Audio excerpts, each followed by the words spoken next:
வானிலை தொடர்பான தகவல்களோடு இணைந்து கொள்கின்றார் வளிமண்டலவியல் திணைக்களத்தின் வானிலை அதிகாரி கே சூரியகுமாரன். வணக்கம் சூரியகுமாரன். வணக்கம் ஜெஃப்ரி. இன்று இலங்கையின் தென் மேற்கு பிராந்தியங்களில் கூடுதலான மழை காணப்படும். அத்துடன் மேற்கு, சப்ரகமுவ, வடமேற்கு, மத்திய மாகாணங்களின் சில பகுதிகளிலும் காலி மாத்தறை மாவட்டத்தின் சில பகுதிகளிலும் மழை காணப்படும். பிற்பகல் மற்றும் மாலை வேளைகளில் கிழக்கு ஊவா மாகாணங்களின் சில பகுதிகளில் இடியுடன் கூடிய மழை காணப்படும். நாட்டிலும் சூழவுள்ள கடல் பிராந்தியங்களும் இடையிடையே சற்று காற்று பலமானதாக வீசும். முக்கியமாக மத்திய மலைப்பிரதேசத்தின் சரிவுகளில் இந்த காற்று காணப்படும். கடல் பிராந்தியங்களை பொறுத்தவரையில் மன்னார் முதல் புத்தளம் காலியூடான அம்பாந்தோட்டை வரையான கடல் பிராந்தியம் மழை காணப்படுவதுடன் பிற்பகல் மற்றும் மாலை வேளைகளில் இலங்கை தீவு சுற்றுள்ள ஏனைய கடல் பிராந்தியங்களில் இடியுடன் கூடிய மழை காணப்படும்.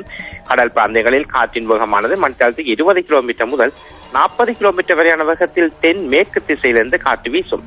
புத்தளம் முதல் காங்கேசன்துறை ஊடான திருகோணமலை வரையான கடல் பிராந்தியம் மற்றும் காலி முதல் அம்பாந்தோட்டை ஊடான பொத்திவில் வரையான கடல் பிராந்தியங்களில் காற்றின் வேகமானது மணிக்காலத்துக்கு 50 கிலோமீட்டர் வரை அதிகரித்து வீசுவதன் காரணத்தினால் இந்த கடல் பிராந்தியங்கள் இடையிடையே சற்று கொந்தளிப்பாகவும் காணப்படும்.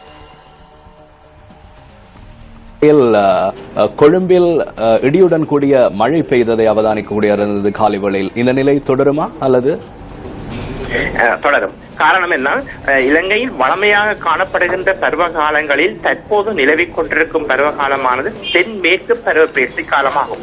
இந்த தென்மேற்கு பருவப்பெயர்ச்சி காலத்தின் போது இலங்கையின் தென்மேற்கு பருவ பகுதிகளில் முக்கியமாக கொழும்பு, கம்பகா, ரத்னபுரி போன்றது மற்றும் மத்திய மலைப்பிரதேசத்தின் மேற்கு சரிவுகளில் இந்த தென்மேற்கு பருவப்பெயர்ச்சியின் காரணமாக மழை காணப்படும். இது மே மாதம் முதல் செப்டம்பர் வரைக்கும் இந்த காலப்பகுதி காணப்படுவதனால் தொடர்ந்து கொழும்பில் மழை காணப்படும் என்று எதிர்பார்க்கப்படுகின்றது.